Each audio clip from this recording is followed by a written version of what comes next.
नवनीत चौरम गोपांगनानं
अवसर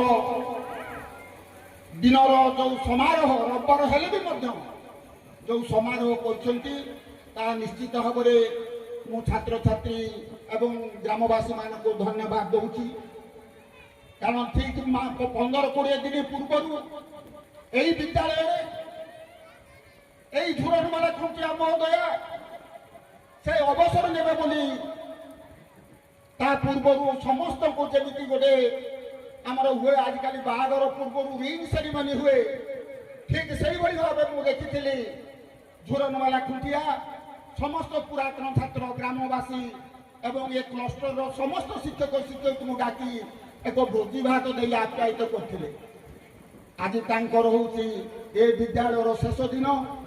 मु भी जड़े 36 वर्ष शिक्षकता भितर मुझे जानी शिक्षक किसी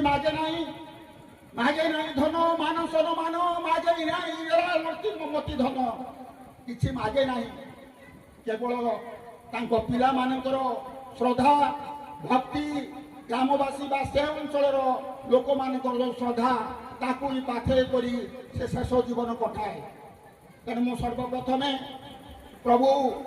शिव पार्वती पाखे लक्ष्मी नारायण के पाखे प्रार्थना करी निश्चित भाव में झुरनवाला खुंटिया अवशिष्ट जीवन से सुस्थ रे भलर रे दीर्घायु हूँ एवं जशती हूँ मु समय आपण को नौ ना कारण अल्प समय पर जिलापाल महोदय आसवे कहीं आज आम जो अतिथि मान पाई से भाई अतिथि आमको जी समय देते से हूँ आम बड़ मान भाग्यर कथा तेणु मु सर्वप्रथम आज अतिथि आम गण में जी अच्छा गोष्ठी उन्नयन अधिकारी केते समय दवा दरकार जहाँफल कि कार्यटी संपादित हो पारे आज रांझ असुरा अंचल समस्त मोर माँ भौणी मान बंधु मान मीडिया बंधु मान समस्त को मु प्रथम नमस्कार जनाऊँ शुभेच्छा प्रदान करुँच आज तिसलपुर सरकारी उच्च प्राथमिक विद्यालय प्रधान शिक्षयित्री भाव में झुरनवाला खुंटिया आज अवसर नौकरी अवसर को स्मरणीय करने आपण माने एते भव्य आयोजन करीटा मत गोटे छोट बड़े मु गोटे गप पढ़ी मो से गपटा मन पड़ जाऊँगी मु भावुची जो पिला माने ये अच्छा अभिभावक माने अच्छा शिक्षक शिक्षयित्री माने अच्छा समस्त उपादेय हम कारण आम एमती एक समाज रे वर्तमान बंचुचे जोटी the attitude of conveying gratitude आम भूली गले ग्रैटिट्यूड करिबार जो एटीट्यूड मानसिकता सेटा आम हरई बसले मुझे गोटे छोटिया कथा कहबी गपटे यहीपरि मुझे सर्ट रे कही दौची जड़े व्यक्ति उपरे महाप्रभु दिने खुशी हेले एवं ताको सामने प्रकट हेले ते पचारे तू कहीं भक्त तू मते कौन मागुछु मागे सी कहला महाप्रभु मु जहाँ मागिबे आपण दे पारिबेनी अरे तू कहीं मो समय नष्ट कर मोर गुड़े काम अच्छी तू प्रथमे कह मोर तोर कौन दरकार कह से कहले ठीक अच्छे आप जब एत इनसीस्ट कर खाली कहबी मु आपण सहित थरे स्वर्ग को जीवा चाहूँ तो सी आहरी आश्चर्य हेले तू बंचीचु मुझे केमती स्वर्ग को नेबी मुझे कहूली जे मु जहाँ मागिबी आप पारे ना तेणु ताकू कहले तू कह ते भद्रक अंचल मुझे जिलापाल को केयर करी ते भद्रक अंचल गोटे अधा जगह देदेवी ते जिते बड़ कार दरकार देदेवी बंगला देदेवी सब देदेवी तो यहाँ कि मागनी से कहला मुझे कहूली मोर किसी दरकार नहीं आप छाड़ू आपन मो पाखे प्रकट हेले मुझे सानिध्य लाभ कली से बहुत बड़ कथा तेणु महाप्रभु गोटे खराब लगे हूँ चल ठीक अच्छे सबू जमी कह जाए every law has an exception every rule has an exception तेणु यही रूल रे व्यतिक्रम करागला तेणु से जीवित थिबा अवस्था रे भगवान ताकू स्वर्ग को नेले तो स्वर्ग जिते देखिले स्वर्गर वैभव स्वर्गर माने प्राचुर्य स्वर्गर सौंदर्य देखिकी से जे अभिभूत हो गले एवं से देखिले गोटे काउंटर अच्छी से काउंटर बहुत भिड़ अच्छी टिके उत्सुकता सहित पचारे महाप्रभु सभापति महोदय पूज्य मुख्य अतिथि सम्मानास्पद मुख्य वक्ता मंचासीन समस्त वरेण्य अतिथि सम्मुखरे बसिथिबा समस्त गुणीज्ञानी व्यक्तिविशेष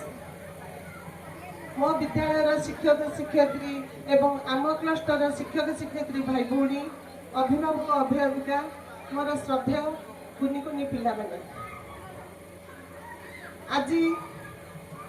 सारंकर समय स्वल्पता दृष्टि मु विशेष किछि कहबाकू उचित माने करूना केवल मात्र गोटे छोटिया कविता मोर स्मृतिर शेष पृष्ठा से आपण मान सम्मुखें पाठ करुछि क्षमा करिके जो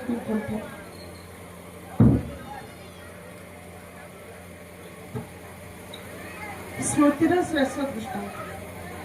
पूज्य अतिथि पादरे प्रणाम प्रथम जनाऊछि उपस्थित गुरु जन मानू भी दंडवत करुअछि सहकर्मी भाई भौणी मानू अंतर मोर स्नेह प्राणठू अधिक पिला मानू मो हृदय भरा कह केउठू आरंभ करी भाविले किछि लिखि पारु नहीं जुआड़े चाहिए अंधार दिशुची राह पाऊ नहीं कहीं चाकरी जीवने सभी अपेक्षा करथंती ए दिन को मु किंतु भावे किपरि से दिन बुझेबी मो मन को जो दिन ठारू अवसर पाई चिठीटी पाइली मुही से दिन ठारू आखिकी मोहर निद टिके आसु नहीं मन पड़ुअछि विगत दिन जते सब अनुभूति हृदय कह थराई देउछि कुनि कुनि सही स्मृति 32 वर्ष कटाई देछि एही विद्यालय रही आज किंतु मते अंधार दिशुछि जुआड़ को देले चाहि मन पड़े मोर स्मृति आईना रे विगत दिनर कथा विद्यालय साथे सभिंक मनरे देउथिली जते व्यथा आज ठारू तुम्हें क्षमा करदब तुम बड़ दीदी दोष नहले जे आज विदाय बेलारे रहीजिब अवशोष शेष ग्रामवासी पादरे प्रणति एही ठारू जनाऊछि 32 वर्षर तुम स्नेह श्रद्धा मनरे खाली झुरुछि क्षमा करदब तुम सहृदय जेबे दोष करिथिबी तुम आशीर्वाद मथारे मुंधरी आगामी बाट चलिबी सहकर्मी भाई भौणी मोहर झुरु सबुदिन झुरुथिबी मन पड़िब मो सबु हस सदा जेते दिन जीथिबी तुम पर ତୁମଠାରେ କ୍ଷମା ମାଗୁଅଛି ଆଜି କରିଥିବି ଯଦି ଦୋଷ କିଛି ମନରେ ଆଜିଠାରୁ ତୁମେ ନ ଧରିବ ଆଉ ନାଶ ମୋହର ଯେ ଆତ୍ମା ପ୍ରିୟ ବିଦ୍ୟାଳୟ ଯେ ଆତ୍ମା ପ୍ରିୟ ବିଦ୍ୟାଳୟ ଶେଷ ଜଗା ଭାତେ କରୁଛି ମିନତି ସଭିଙ୍କୁ କରୁଣା ହେଉ ସ୍ମୃତିର ଏହି ଶେଷ ପୃଷ୍ଠାଟି ମୋହର ଏଇଠାରେ ରହିଯାଉ। ଜଗତ ଉଦ୍ଧାର ହେଉ। ଆଜିର ଏହି ଅବସରକାଳୀନ ସମ୍ବର୍ଦ୍ଧନା ସଭାରେ ଭଦ୍ରକ ଜିଲ୍ଲାର ଲୋକପ୍ରିୟ ଜିଲ୍ଲାପାଳ ତଥା ଆଜି ସଭାର ମୁଖ୍ୟ ଅତିଥି ମହୋଦୟ, ଜିଲ୍ଲାର ବିଶିଷ୍ଟ ଶିକ୍ଷାବିଦ ସାହିତ୍ୟିକ ବାଗ୍ମୀ ତଥା ଆଜିର ମୁଖ୍ୟ ବକ୍ତା ଡକ୍ଟର ବ୍ରଜମୋହନ ମିଶ୍ର ମହୋଦୟ, ବିଶିଷ୍ଟ ପ୍ରବାଚକ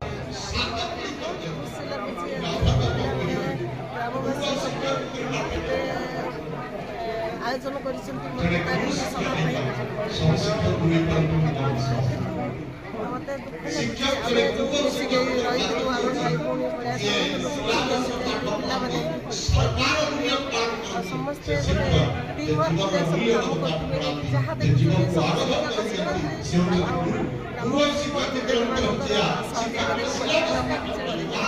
ସମସ୍ତେ ଦିନ ଯେଉଁ ଯାଇଥିଲି ମାନେ ଖରାରେ ଛୁଆଟା ଯେଉଁ ଝିଅଟି କହୁଥିଲା ମତେ କୁଣ୍ଡେଇ ଧରି ଭୋଗ କାନ୍ଦିଲା ମାନେ ଝିଅ ବିଦା ହେଲା ଭଳିଆ ଦିଦି ଆମକୁ ଛାଡ଼ିକି ଯା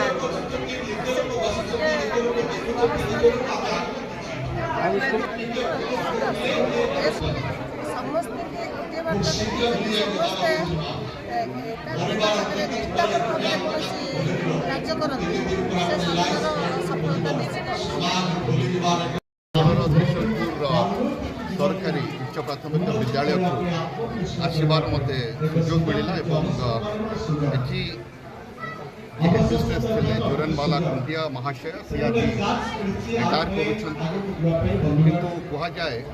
ଏ teachers do not retire, teachers may tire but they do not retire ଏବଂ ଆଜି ହେଡମିଷ୍ଟ୍ରେସ୍ ଜୋରନବାଲା ଖୁଣ୍ଟିଆ ଯେଉଁଭଳି ଭାବରେ ଏଠି ଶିକ୍ଷାଦାନ ପ୍ରଦାନ କରୁଥିଲେ ଏବଂ ଯେଉଁଭଳି ଭାବରେ ଆଜି ତାଙ୍କର ଛାତ୍ରଛାତ୍ରୀମାନେ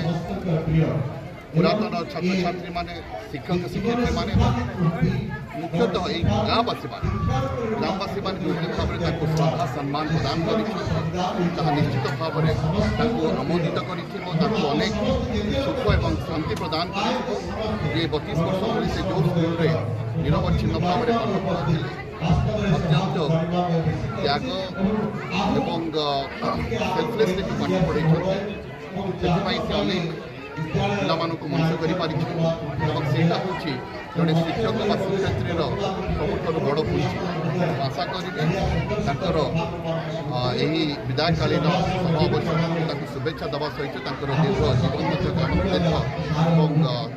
ନିରାମୟ ଜୀବନ ମଧ୍ୟ ମୁଁ କାମନା କରୁଛି ଏବଂ ଆଉ ଥରେ ଏ ଅଞ୍ଚଳର ଗ୍ରାମବାସୀମାନଙ୍କୁ ଅନେକ ଅନେକ ଶୁଭେଚ୍ଛା ମଧ୍ୟ ପ୍ରଦାନ କରୁଛି ଯେ ସେ ଯେଉଁ ସ୍କୁଲଟି ଅଛି ଏ ସ୍କୁଲର ଶୈକ୍ଷିକ ବାତାବରଣ ପାଇଁ ଜିଲ୍ଲା ପ୍ରଶାସନର ଦାୟିତ୍ୱ ମଧ୍ୟ ରହିଛି ଯେ ତାଙ୍କର ଯେତିକି ଟିଚର୍ସ ଦରକାର ସେତିକି ଟିଚର୍ସ ନାହାନ୍ତି, ମୁଁ ସେତିକି ଟିଚର୍ସ ଦେବା ପାଇଁ ବନ୍ଦୋବସ୍ତ ମଧ୍ୟ କରିବି ଏବଂ ଆଉ ଥରେ ସମସ୍ତ ଟିଚର୍ସମାନଙ୍କୁ ମୋର ଅନୁରୋଧ କରିବ ଯେ ସେମାନେ ଗୋଟେ କ୍ୟାଣ୍ଡେଲ୍ ଭଳି ଯେମିତି କ୍ୟାଣ୍ଡେଲ୍ଟି ନିଜେ ଜଳିକିରି ଅନ୍ୟ ଦୀପକୁ ଜଳିବା ପାଇଁ ଚେଷ୍ଟା କରେ ସେଇଭଳି ଭାବରେ ଟିଚର୍ସମାନେ ନିଜକୁ ଜଳାନ୍ତୁ ଅର୍ଥାତ୍ ନିଜେ ପାଠ ପଢ଼ନ୍ତୁ ଏବଂ ନିଜେ ପ୍ରସ୍ତୁତ ହୋଇକି ଆସିଲେ ସ୍କୁଲରେ ଉତ୍ତମ ଶିକ୍ଷାଦାନ ସେମାନେ